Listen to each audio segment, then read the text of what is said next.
Hello and welcome to Only Stupid Answers. My name is Sam Bashor. Who is that? I am DJ Wooldridge, not Sam Bashor. There you go. And I'm Roxy Striar. That's how we do it. Welcome. We do reviews on this channel. If you guys are new here, if you're returning, thank you. You're our favorites. And today we're going to be talking about the newest show to join the DC Universe app. Yes, they're making new shows. It's Doom Patrol. Yay. The first, technically, spinoff of one of their shows that premiered. That's true. Within the past few weeks, which is crazy. But we were able to watch the first episode, so you're getting a spoiler-free review. Hot damn. Spoiler-free, because it comes out this Friday, I believe. And yes, and we are I feel reiterating really that many cool. times for all of us. Yes. It's really cool, right? It's really cool. We got to see it early. No. But actually, it's very cool. It is very cool. Yeah, because there were, if you guys watched our Titans reviews, if you didn't, you should go check those out. If you watched our Titans reviews, feelings were mixed on that show. Especially at first. I think by the end of that show, we all had come to the conclusion that the show was bomb. But at the beginning, Sam and I were a little lackluster with it. Did you come to the conclusion Titans was bomb? I loved it by the end. Oh. You didn't? I did not. But I didn't hate it. I didn't hate it by the end. I thought you liked it by the end. At least we're on the... Yeah. Yeah.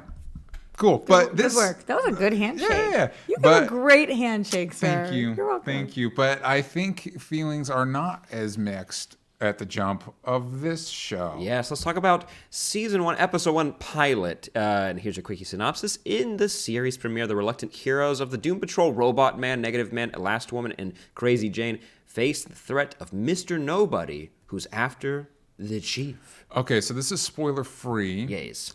So this has been announced in the news. I think we have a picture of Alan Tudyk. Mm-hmm. I won't give you any Tudyk, Alan Tudyk. Mm-hmm. I enjoy this pilot a lot. My favorite element might be him as him as Mr. Nobody. Him as just being him. He has one of my favorite voices to listen to. He is Agreed. it's got like a crispness to it, and he's so poignant and wonderful, and I love just hearing him talk all the time. Yeah. I kind of wish he would narrate every show. I would be on board with that. I don't know how to explain how much I love him without giving spoilers. Mm-hmm. Yeah, It's exactly. almost like tough. just saying like, just trust me, which maybe you don't, and then don't. But gosh, I wasn't expecting this. I don't know if did you guys watch Powerless? Yes. Yes. I thought that he was one of the best parts of that. Agreed. Really bizarre show. Yeah, it was a weird show. And he just always shows up to play. Yeah. Even though he's nobody. He's playing in this, but it's a new role for me, and I'm so on board for Mr. Nobody. Yeah, I'm excited. I'm excited to get into spoilers later with you guys about it. But do you think Powerless will show up in Crisis of Infinite Earths? Just a little nod to Powerless? That would so. be amazing. Maybe like Just a cleanup crew. like what we did in the one episode of Flashpoint that actually was where we saw everybody's faces. For a second. I remember that. Maybe something like that. But going back to this episode, it's just laying the groundwork. All we get in this is a setup of what the tone's going to be like, how it actually very much differentiates from Titans in terms of how they make this show. So different. Thank God, and not in a way that I'm like, ooh, poo-poo Titans. It's just thank God that you can have so much variety on this streaming service, and you need that to differentiate it, I think, to differentiate from the CW shows, because those are the copy-paste. Those are the same thing. There's differences. This is going to sit right here for a second. That's fine. I lost a bet, so I had to wear it. It's getting a little too slippery on my greasy head. So we get a setup in this episode of where all of our main protagonists, I was going to say heroes, but I feel like that's a little too kind of a word for these characters. Yeah, they're mostly. This is I stay right there. This is like the island of lost toys, basically. And our first lost toy, our introductory character, which I think was really smart, was Robotman, voiced by Brendan Fraser, and we do see him in a flashback. And I was a little concerned after, because they got a lot of big names for the show, and with Titans, it felt like they might not have been as invested as I'd hoped. Mm-hmm. Fears alleviated. What do you mean? In Titans, in the backdoor pilot or whatever we want to call episode 4 of Titans. And now I think they showed these actors the scripts for this show, started work on this show, and then they're like, oh, hey, can you just do a couple pickups over at Titans headquarters over there, and then come back to this? Because your body double already did it. It's great. It's super easy. Yeah. So I really liked this. I'm super on board with all the characters, but very much on board with Robotman. I love the way he's characterized, and I think Brendan Fraser. I cannot conceive of a better actor to play Robotman than Brendan Fraser. perfect. Yeah. He's perfect. My one problem with this casting is the fact that while we, like you said, he's appearing in flashbacks, and that's what the press release said, so it's not a spoiler. I'm concerned that we're not going to be able to do enough flashbacks for me to be satisfied with how much I'm seeing him, because he's that good. And the character that we see, who he used to be, is so interesting and such a flawed character that I want to see and not just hear Brendan Fraser all the time on this show. So I am a little frustrated because his facial expressions are one of the strongest parts of his ability as a performer. Yeah, and I will say one of my few complaints about this is I hope everybody goes and gets the DC app and watches this show so they can get more money, so that maybe Robotman's face can move, because that would be nice. That would be nice. But It's also, like the Tin Man and Wizard of Oz. Like, Yeah, you just gotta it's oil the not- can a Yeah, little exactly. bit. It's not necessary, and I think that's a testament to the writing and the voice acting and everything, that it's not necessary for a lot of these characters, but it wouldn't hurt. it wouldn't hurt. Also, I don't see a reason why he couldn't do it based on rules set up in that world. Yes. Based on literally everything else that he can do, he should be able to just wiggle it around. Yeah, like, wiggle his and I'm mouth thinking around. like old school. Practicals. Yeah, it made me think of like old school puppetry stuff, like what they did with the Ninja Turtles and the Ninja Turtles movies. Yeah. Maybe they tried. Maybe we'll I would see. imagine they did try, and it's like, I don't know. Even if they did try, sometimes these shows just everybody kind of yeses. It's like why the canary cry on Arrow went on for as long as it did, with her opening her mouth, being like, ah! And then finally one day they were like, Let's put something in front of that. But actually, this looks strange. Oh, the other thing they did with that is they also started doing the blow in the hair, which adds a lot. Yeah. It just takes a minute sometimes. Yeah. So I don't even think necessarily they tried. I think they were like, this looks fine. And then at some point down the line, they'll be like, maybe we do move the mouth. It probably costs us not that much more. Yeah, something to make because like you said, to make the face more expressive. I don't need it for Negative Man, who, by the way, I think might have my favorite superhero costume ever. It's the way he has to dress, but it's just so. I like that this show Halloween, pulls on DJ, 2019. I mean, it looks very punishingly unbreathable, but other than that, I would love to. But I like that they're leaning into, especially with characters like Elasti Woman, leaning into like old B-movie horror type stuff with these characters. I want to talk about April Bowlby, because in the backdoor pilot we got for Titans, she was my favorite. She was my favorite out of the Doom Patrol, because we got Robotman, we got Negative Man, we got her, and we got the Chief. Ooh, Timothy Dalton's It was a different a lot Chief. better. Yeah, Timothy Dalton's amazing. Timothy Dalton's a great get for the show. But she was great, and Yes. I really liked her, and I loved how they leaned into the horror aspect of Elasti Woman. If you guys did not watch Titans, we explain her powers at least a little bit. Robotman's pretty straightforward.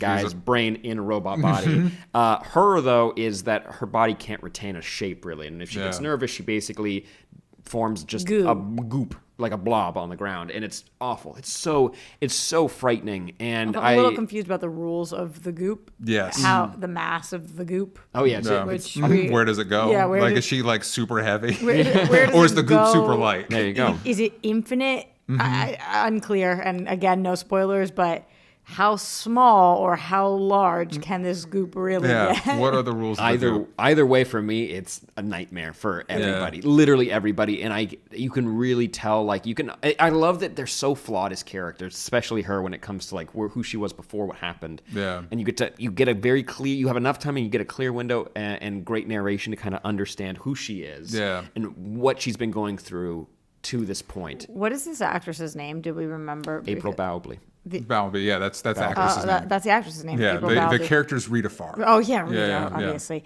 She is gonna be a star. Yeah, she's great. She is. I think that this is like the best find that this show has, because the other ones. I mean, I don't know her career. I don't know her work. Maybe you guys know her better than I do. I vaguely know but her from background stuff and supporting roles. I'm unfamiliar with her.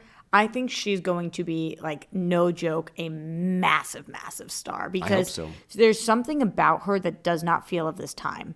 Yeah. And I know that's the character that she's playing, but she's able to play it so believably that I bet that she can do a lot of things we haven't seen. She's gorgeous. She's in on it. She's in on the bit. Yeah. And a lot of really beautiful actresses have a hard time being in on the bit.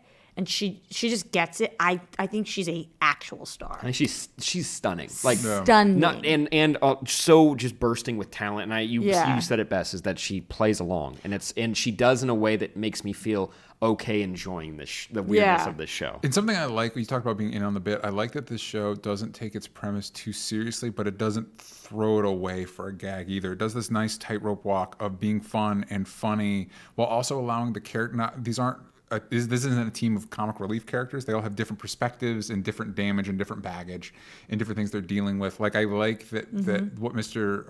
Or Negative Man is dealing with is very different than his perspective on their abilities is very different than Robotman. It's very different than Crazy Jane. Man, I'm excited for us to unpack his character. Yes. Me too. His perspective I understand the least still, which I'm excited about. But how cool does he look? It's like the Invisible Man if he was a badass fighter pilot. There you go. So cool. Great combo. And Matt Bomer, I'm glad that you like Brendan Fraser. You do get flashbacks where you get to see Matt Bomer acting. That makes me feel better. It makes it just actually feel like an investment from these actors. Like they want to be there, and doesn't make me feel bad for them being there. Yeah. So I enjoy seeing him on screen. I thought I just knew the bare minimum of how he became what he is. Yeah. And the more they started unpacking that in this first episode, you're like,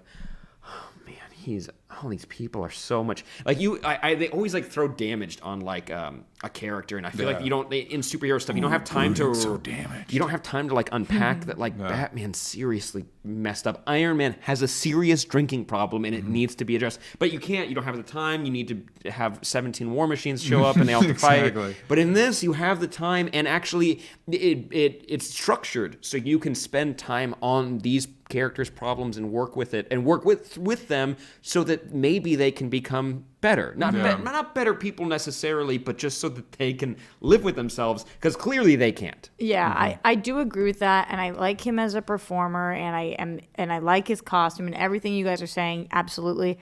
However, he's the one I'm least certain of at this point, because I don't know, like if I was to ask you guys, what is his personality? Do you know? Yeah. I'd describe him as a coward. Even though he was we know from his backstory, he was like a test fighter pilot, whatever. But I find him to be so ashamed of who he is on so many levels that I want to unpack that part of it. Yeah, and I think that's a conversation better saved for episode 2. Yeah, I agree. Yeah, and that'll be exciting to get there. But that's what I have right now. You're right that we need to learn more about him. I'm excited to learn more, but it's the character that I am. And again, we'll talk more about this later, but I'm hoping that they fully flesh out and don't just assume that we know the emotional turmoil or whatever going on, because I don't understand yet who he is. Yeah. Which nice. I'm excited to look into more. I think one of the best improvements from the backdoor pilot is now we have Timothy Dalton as the chief. And hot damn, it's just good. He's great in Penny Dreadful. He's great in Hot so good Fuzz. In Penny Dreadful. Yeah, he's just such a great presence. And it's funny because we get in this first episode, we get hints that there may be some duplicitous edges to the chief. And in the comics, a classic incarnation of him is that he's not the team's best friend.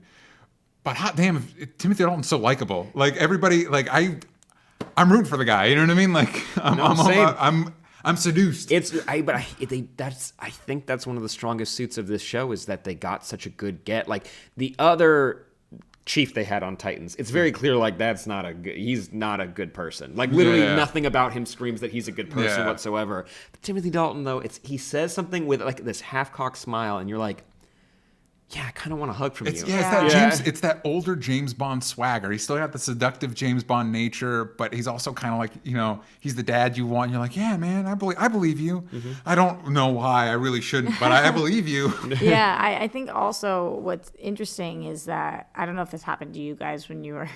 Also, I love when people say that their point that they're about to make is interesting. Obviously, I think it's interesting. Well, that's why I'm saying it. When I was a kid growing up, my dad used to have me play in the older kids' soccer, basketball, whatever leagues, because your game is elevated when you're playing with people who are better than you. Mm-hmm. And we have young performers on this show. Yeah. The girl who plays Jane coming over from Orange is the New Black. The same thing as the girl that I was saying is amazing as Elasti Girl. These people their performances can be so much elevated because they're working with, he's the best. And so I like bringing him on because he's great, but also because he has interactions with every single character 100%. and that brings them up. And I just feel like that this show is, the performance-wise, they're setting themselves up for such success. Yeah. Wow. It's crazy that they got on these people, and it's funny because this is just as a forewarning to people. This does, like Titans, kind of skew for like they don't mind cursing. There's some nudity. Like they're going for like the kind of R rating. It makes me, you know how HBO is doing that Watchmen show? It's like, why didn't you do? This should have been your thing. Like this could have been. I would love to see the show with HBO money, but also it's like this is the grown-up superhero show. This is it. This is, you know. Damon Lindelof for this would have been an interesting thing too. It would have been the mysteries in this would be tenfold. For this, the showrunner is Jeremy Carver, and he wrote this episode. And I'm Did not a phenomenal familiar. job. Yeah, I'm not familiar with your work prior to this, but hell yeah, man. Very good. Yeah. I do want to say, if we were going to get into just a few critiques, Jane, I'm on the fence with. And I don't think, and this is different from other shows where, like, I can reference Titans because this is a spinoff of that. Raven, I never really got on board with, like, that, what they were doing. You and me both. And I feel like a good amount of people were on the fence. You and me and you at home. But, and I wouldn't say, I'm not going to try to compare them as, like, on par of how I feel about the show. I just think, like Raven's kind of like the weaker part of that team. Jane is a bit of the weaker member of that team. I think, though, that can change when I get to spend more time with her because there's room for her to be like crazy interesting, and she is. It's that you'll see when you learn more about what her abilities are and how how she interacts with the chief and the rest of the team. I don't know if it annoys me. I think that's not fair to say, but I am not like super excited when she's there, but she's going to be a big part of the show. So I'm hoping I get more on board with her. I personally like the actress a lot. I'm less on board with her. It's from the comics, her ability set and everything, because we've seen it now between, not that they're completely the same, but between Legion and between Split. It's like, we've done this bit. You know what I mean? Like it's not as inventive as it was when she was first introduced in the comics. But one of the people that the actress is able to portray, I can't believe she's able to do as well as she is. You're talking about it's I don't know. We'll have to see, because I think I know. Yeah, we'll have to see what you're talking about, because I think I might be on the same page with Same. it. To me, it sounded like they were piping somebody we're out. talking about the same thing, yeah. I can't believe how talented she was. Like, and I can't give any spoilers, but I love her on Orange is the New Black. I think she's very talented. I agree with you, Sam, that this character they have to be very careful with, because it goes from awesome and cool and interesting to annoying real fast, and they've got to walk that line. And for me, I would just say that it's not annoying like I want to turn off what's happening. I'm still interested, but I just wish they kind of fine-tuned that aspect of what she's doing. I wish it was clearer what's happening at all. Yeah, and when I say annoying, I mean more like the other characters in the room have to be affected by the annoyingness. You can't just still love somebody, hate you. Your feelings would change with somebody as they grew or as they change. Yeah. So if we don't see that, if we don't see it affecting people, that's going to be a problem. So what do you think we would rate this first episode of Doom Patrol? Honestly, 9.5 out of 10. Like I would give. I wish they started the DC Universe app with this and Young Justice right out the gates. I get why you would do Titans, because it's more. You got Robin in there. You got Robin, those characters that people know. And in Teen Titans Go to the Movies came out this year. People know who these people are. Yeah. You can sell it better. Hawk and Dove, who doesn't love them? And so you want more. I mean, of that. now I love them. I love them a lot. And you got two massive star actors. Exactly. With those, so. I just wish ridiculously attractive. Like the ambition with this show and just how they pull it off. And they just nail it. I just wish there was more of that, like, right out the gate, where it's like, hey, this app is a good thing to invest in. Yeah, it gets me very excited for Swamp Thing, specifically. Oh, yeah, I'm super on board. Stuff with what they're able to do with this, it's like, oh, Swamp Thing could be rad. Swamp Thing could be really cool. I'm on board with that, and Stargirl, if they go the route of this. Doesn't have to be weird, but how ambitious that show is with how many people they've signed on to that, so on board with it. Yeah, it's crazy. Also watching this episode, it's like, where was this money when they were making Titans? Because there's things they do this episode, it's like, I don't think any episode of Titans had this kind of money. Where did this come from? Yeah, I agree. What would you rate it? I would give it a 9. The show is so much better than Titans. And even I think I am looking back at Titans with a little bit of rose-colored glasses because I did call it bomb, and that is the first time those words have come out. I was going to say, I was personally surprised. No, I really did. Well, remember, I loved the Hawk and Dove episodes, both of them, and I liked what happened by the end. But with this show, I don't have to watch it questioning, am I liking this? Yeah. I just know. I knew right off the bat. I just know the second it starts, I was like, oh, cool. Yeah, cool. yeah. I mean, yeah. My only real critique of this episode is a similar critique I have for a lot of streaming shows. Is that I feel like you could have tightened it up a little bit. Like streaming shows are like, oh, cool. Now it can be like a full hour. It can be an hour and 15 58 minutes or yeah, something? and it's one of those like 45 would have done the trick. You could have tightened it up a little bit. But that's a light criticism. I'd also give it a 9. I like these characters, and I think the show found the right tone to introduce them to a wider audience, and I hope people check it out because it's cool that this show exists. Oh, yeah. Yeah, that is cool. No. Who would have guessed? Yeah. I think it's like a mix of like an actual like adult weird Deadpool. Like it's got like some vibes like that. It's funny because there's on. a lot of like, hey, this is like superhero stuff, but weird. And it's like, is it though? This is one of those like, nah, yeah, it is. Like, yeah, like, but it's cool too because they in this poster they homage the classic poster from Grant Morrison's run. I believe that's Brian Boland's art. How funny is it to look at Rita? And like everybody else, I feel like Rita's not in there. Yeah. Rita's not in that like, poster. She's just chilling there. Yeah. Like, okay, there was no space for me, so I'm just right here. Yeah, here. But I like how they synthesize. They do sand off some of the weirdness, but they're able to synthesize it in a way and then give these little gifts of like super weird. And it's like, cool. Thank you and cool. Also, big ups to, I love a good title sequence. Shout out to Daredevil on Netflix. Awesome title sequence. This one's got a... Yeah, it's way up there. Then I thought about Titans. I was like, oh, Titans doesn't have one. It's just the title. This title sequence is rad. It's so cool. Man, I can't wait. I honestly can't wait to watch more of this show. And I hope you guys can watch along with us here on the YouTube channel or over at patreon.com/onlystupidanswers because we'll be reviewing all of it, spoiler-free, spoiler-filled, all the goodies. Let us know what you thought in the comments down below and tune in soon for our review of episode 2, which is going to be very exciting as well. Ooh, boy, the show's weird. Oh, boy. I can't wait to talk about it. Final thoughts, anybody? I'm at TJ Talks Trash. Boom. I'm everywhere at Roxy Striar. And at Only Stupid the answers on Twitter. Yank out the vowels from stupid. There Yank you out go. the vowels from stupid. I said it first. Boom. Don't forget to like, subscribe, comment down below, and hit that bell notification icon so you can stay up to date with all the videos that we make. But until then, we'll see you guys next time. Bye-bye. Bye.